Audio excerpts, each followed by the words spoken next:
വലതുവശത്തെ കള്ളൻ തങ്ങളുടെ ആദ്യ നഷ്ട സിനിമയാണെന്ന് ഗുഡ്വിൽ എന്റർടൈൻമെന്റ് സാരഥി ജോബി ജോർജ്.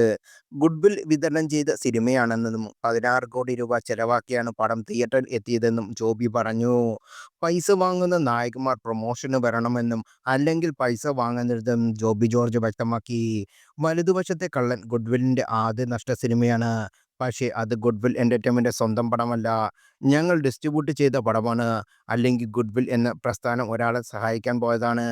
ജീവിതത്തിൽ സ്മരണ ഉണ്ടായിരിക്കണം എന്ന് വിശ്വസിക്കുന്ന ആളാണ് ഞാൻ. തിന്ന ചോറിന് നന്ദി കാണിക്കണം. ഷാജി നടേശൻ എന്ന നിർമ്മാതാവിന്റെ പടത്തിലെ എല്ലാ പാട്ടുകളും ഗുഡ്വിൽ എന്റർടൈൻമെന്റ് ആയിരുന്നു കിട്ടിയിരുന്നത്. അവരുമായൊരു പാലം സൃഷ്ടിച്ചിരുന്നു. ആ പാട്ടുകൾ കാരണം നമുക്ക് കിട്ടിയ ഹൈപ്പും വാല്യൂം അദ്ദേഹത്തിന് ഒരു കടപ്പാട് സൃഷ്ടിച്ചു. ഷാജി നടേശന്റെ കഴിഞ്ഞ 2 സിനിമകൾ ഒറ്റ്, ഗർ ഫ്ലോപ്പായിരുന്നു. ആ പ്രശ്നത്തിൽ നിൽക്കുമ്പോഴാണ് ജിത്തു ജോസഫിന്റെ ഡേറ്റ് കിട്ടുന്നത്. ആരൊക്കെയോ പൈസ കൊടുക്കാമെന്ന് പറഞ്ഞ് ഷാജി പടം തുടങ്ങിയതാണ്. എന്നാൽ ഇടയ്ക്ക് വെച്ച് ആരും പൈസ കൊടുക്കാതെ വന്നു. കുടുംബപരമായ പ്രശ്നങ്ങൾ വന്നു. ആരും സഹായിക്കാൻ ഇല്ലാതെ വന്നപ്പോഴാണ് ഞാൻ വരുന്നത്. പ്രശ്നങ്ങൾ അറിഞ്ഞപ്പോൾ വിതരണാവകാശം തരാമെന്ന് പറഞ്ഞു. സാധാരണ ഡിസ്ട്രിബ്യൂഷന് 10% ആണ് വാങ്ങുന്നത്. എനിക്ക് 5% മതിയെന്ന് പറഞ്ഞു. അഡ്വാൻസ് ആയിട്ട് 6.5 കോടി രൂപ കൊടുത്തു. അതിലൊരു എഗ്രിമെന്റ് ഉണ്ട്.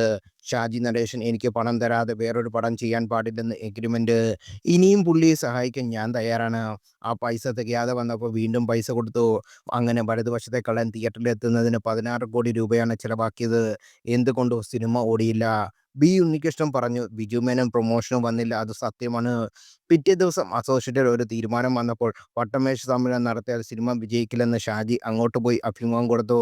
അതിനോട് എനിക്ക് വിയോജിപ്പാണ്. ഉപ്പ് തൊട്ട് കർപ്പൂരം വരെ വിൽക്കണമെങ്കിൽ മാർക്കറ്റിംഗ് തന്ത്രങ്ങൾ വേണം. സിനിമ വിജയിക്കുകയും പരാജയപ്പെടുകയും. ഷാജി നല്ല മനുഷ്യനായതുകൊണ്ട് എനിക്ക് പൈസ തിരിച്ചു തരും. ഇനിയും അദ്ദേഹത്തെ സഹായിക്കും.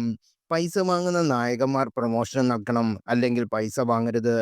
ഡയറക്റ്റ് കളക്ടർക്ക് കിട്ടുന്നതിനേക്കാൾ ശമ്പളം ഒരു സിനിമാ നടന് കിട്ടുന്നില്ലേ?